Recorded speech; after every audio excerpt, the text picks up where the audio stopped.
पाकिस्तान सुधरने को तैयार नहीं है। जम्मू कश्मीर में विकास हो रहा है। अब तो उमर अब्दुल्ला मुख्यमंत्री भी बन गए। राज्य में चुनाव हो गए, सरकार बन गई। नई सरकार की शपथ लेने के बाद अचानक से आतंकी गतिविधियों में लेकिन तेजी आ गई है। आतंकियों ने एक बार फिर से बारामूला के गुलमर्ग में सेना की गाड़ी को निशाना बनाया। इस आतंकी हमले में दरअसल बारामूला के गुलमर्ग में 3 जवानों की शहादत हुई, 2 पोर्टर्स की भी मौत हो गई। जो ऊंचाई वाले इलाके होते हैं वहां पर पोर्टर्स की मदद ली जाती है, जो सेना का सामान ऊंचाई वाले इलाकों पर वहां पहुंचाते हैं जहां गाड़ियां नहीं पहुंच पाती हैं। इस वजह से ये पोर्टर्स साथ में थे सेना के, और 2 पोर्टर्स की जान गई, 3 जवानों ने शहादत दी। घात लगाकर एम्बुश करके सेना की गाड़ी पर अटैक किया गया। 18 राष्ट्रीय राइफल्स को निशाना बनाया गया। ये तस्वीरें, ये खबर गुरुवार को सामने आई थी। लगातार यहां ऑपरेशन चलाया गया।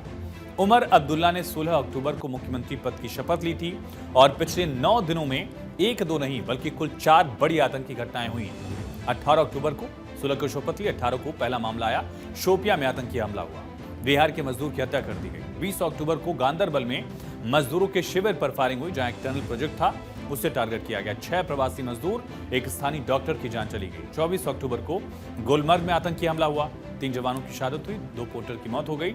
और 24 अक्टूबर को पुलवामा के त्राल में टारगेट किलिंग हुई है, प्रवासी मजदूर को आतंकियों ने गोली मारी।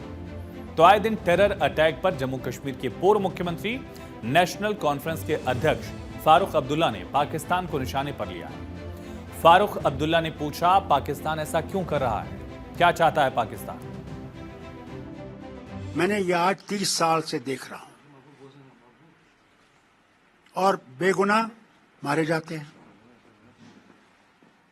और हम पाकिस्तान का हिस्सा बनने वाले नहीं हैं। तो ये कर किस लिए रहे हैं?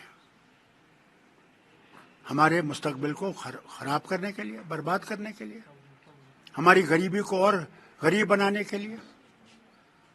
इसके बजाय कि वो अपने वतन को देखें, अपने वतन की बहबूदी को देखें, उसको बेहतर बनाएं, वो खुद बर्बाद हो रहे हैं, हमें भी साथ बर्बाद कर रहे हैं। तो चुनाव से पहले आतंकियों का निशाना जम्मू रीजन था। चुनाव शांति से गुजरे, लेकिन अब वापस से कश्मीर यानी घाटी का जो हिस्सा है वहां आतंकियों की घटनाएं दिख रही हैं। पिछले कुछ दिनों से आतंकी हमले बढ़े भी हैं, और इसके बाद कश्मीर में एक नए खतरे की घंटी बज गई है। यही नहीं, सूत्रों के मुताबिक जो खुफिया जानकारी है उसके मुताबिक दहशतगर्दों ने घुसपैठ का नया चैनल खोलने की प्लानिंग की है। एक नया एरिया जहां से वो पाकिस्तान से घुसपैठ करना चाह रहे हैं। द्रास करगिल के रास्ते आतंक का नया चैनल खोलने की प्लानिंग है, साजिश है। हाल ही में द्रास से सटे कश्मीर के गुरेज सेक्टर में भी घुसपैठ की काफी सूचनाएं मिली। पिछले 1 साल में 150 आतंकी गुरेज सेक्टर के रास्ते कश्मीर में घुसे हैं, ऐसी जानकारी सूत्रों से है। सर्दी का मौसम शुरू हो रहा है। करगिल और द्रास में ऊंचे ऊंचे पहाड़ हैं, और बर्फबारी की आड़ में आतंकी घुसपैठ की कोशिश कर सकते हैं। ऐसे में सजग हैं सेना के जवान। हालांकि जिस तरह से ऑपरेशन ऑल आउट जारी है, आतंकियों को ढेर किया जा रहा है। एलओसी से लेकर बॉर्डर चारों तरफ देश के जाबाज चौकस हैं, ताकि घुसपैठियों को बिना वक्त गवाए ढेर किया जा सके। लेकिन इसके बावजूद जो आतंकी घटनाएं घाटी में बढ़ी हैं, उस वजह से चुनौतियां दिख रही हैं।